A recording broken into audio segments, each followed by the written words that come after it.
Welcome back my YouTube channel sociology live study. और आज की क्लास में हम डिस्कस करेंगे एक टॉपिक जिसका नाम है डाइवर्सिटी ऑफ रिलीजियस बिलीफ, अर्थात जो धार्मिक विश्वासों की विभिन्नता है या भिन्नता है, वेरिएशन है, उसी के बारे में आज की क्लास में डिस्कस करने वाले हैं। प्रिय विद्यार्थियों, जैसा भारतीय समाज का जो हम अध्ययन करते हैं तो हम पाते हैं कि यहाँ हिंदू, मुस्लिम, सिख, ईसाई, जैन, पारसी, यहूदी, तमाम धर्मों के लोग एक साथ रहते हैं। और फिर भी आप जानते हैं कि हमारे देश में एकता है, यूनिटी है। छोटे छोटे चैलेंज आते ही रहते हैं। तो ये जो धार्मिक विविधता है क्या है, तो देखो इसके बारे में दो व्याख्याएं दी गई हैं। एक व्याख्या है जिसमें कहा जाता है कि विश्वास धर्म का सबसे महत्वपूर्ण अंग है। मतलब अगर आप किसी भी धर्म को मानते हैं तो सबसे महत्वपूर्ण है कि आपको उसके जो रीति रिवाज हैं उन पर आपको विश्वास करना पड़ेगा। अर्थात उस धर्म से संबंधित उसके जो पुरोहित हैं, जो उसके व्याख्याता हैं, वो जो आपको बात बताएंगे वो आपको माननी पड़ेगी।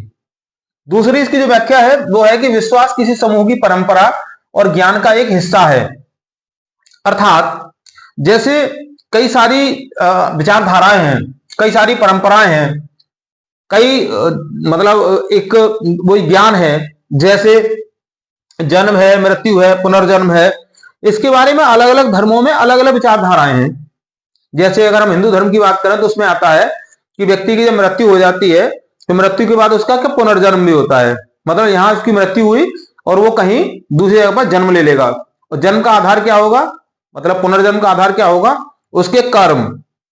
तो इस तरीके से बहुत सारी संस्कार बने, बहुत सारी रीतियां बनी, बहुत सारे कार्य के तरीके बने, जिससे कि व्यक्ति अपने इस जन्म में अच्छे कार्य करे और उसका जो अगला जो जन्म हो, जो पुनर्जन्म जो होगा उसका अगला, तो वो अच्छा जन्म हो। इन सारी बातों को लेकर के ये सब आइडियोलॉजी इन धर्मों में आती रही है। अब हम बात करते हैं कि जो विश्वासों की भिन्नता के आधार क्या है, यानी what is the basis of differences of beliefs. जो धार्मिक जो विश्वास है उसकी भिन्नता के आधार क्या है, तो चार आधार आते हैं सबसे प्रमुख रूप से। एक मत, दूसरा संप्रदाय, तीसरा पंथ और चौथा संघ। समझते हैं इसको। मत का मतलब यहां पर धर्म से है, ठीक है। दूसरा जो मतलब धर्म के अंदर क्या होता है, धर्म के अंदर संप्रदाय होते हैं और पंथ होते हैं। संप्रदाय का मतलब है कि जब कोई भी धर्म, उस धर्म के अंदर कुछ इस तरीके की चीजें आ जाती हैं, कुछ ऐसे विचार आ जाते हैं, कुछ ऐसे नियम आ जाते हैं कि जिनको मान लेना उतना आसान नहीं होता। लोग उनको मानने में लोगों को असुविधा होती है। तो ऐसी स्थिति में क्या है, उसमें सुधार करने के लिए कुछ संप्रदाय बनते हैं। संप्रदायों की ही जो उपशाखाएं हैं ना, वो पंथ कहलाती हैं। एक एग्जांपल से इसको समझेंगे कि जैसे हिंदू धर्म है, तो हिंदू धर्म का अगर आप देखेंगे तो ये स्टार्टिंग में निराकार ब्रह्म की बात करता है कि जो ईश्वर है उसका कोई आकार नहीं है, वो निराकार है। तो फिर क्या हुआ, उसमें कई तरह की विचारधाराएं आ गई, उसको साकार मानने लगे। ब्रह्मा विष्णु महेश का मतलब उसमें कंसेप्ट आ गया कि ब्रह्मा जन्म के देवता है, विष्णु पालन पोषण के देवता है, शंकर जो है वो मृत्यु के देवता है, महामृत्युंजय उनको कहा जाता है।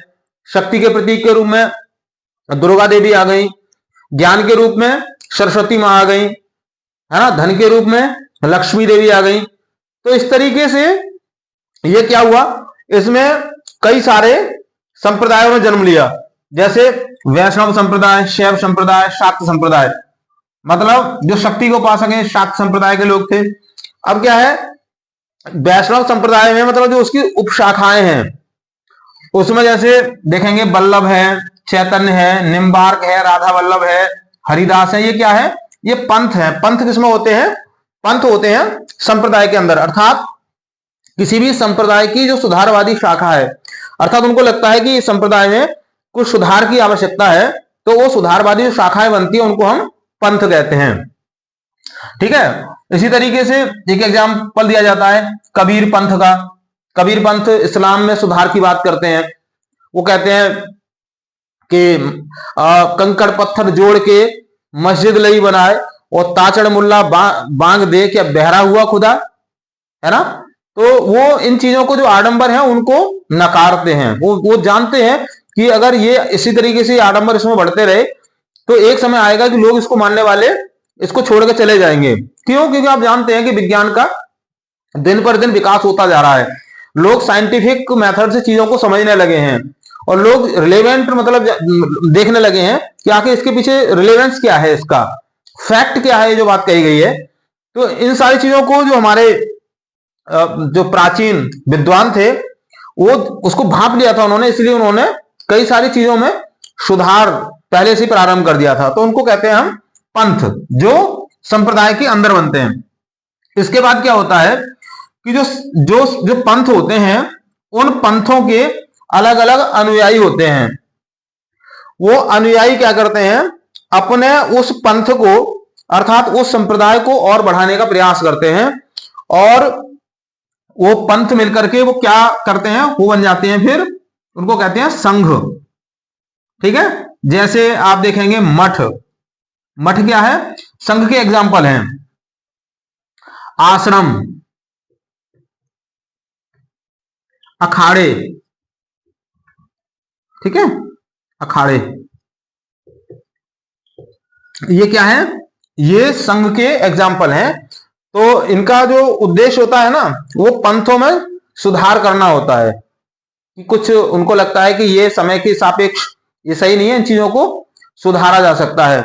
आपने देखे होंगे अभी जो महाकुंभ लगा है इलाहाबाद में प्रयागराज में, तो तमाम अखाड़े वहां पर थे। तो उन अखाड़ों को अगर आप उनका अध्ययन करेंगे तो आप पाएंगे कि वो धर्म की जो शाखाएं हैं, जो संप्रदाय हैं, उनके अंदर सुधारवादी जो उनका उद्देश्य होता है, सुधार करना उनका उद्देश्य होता है।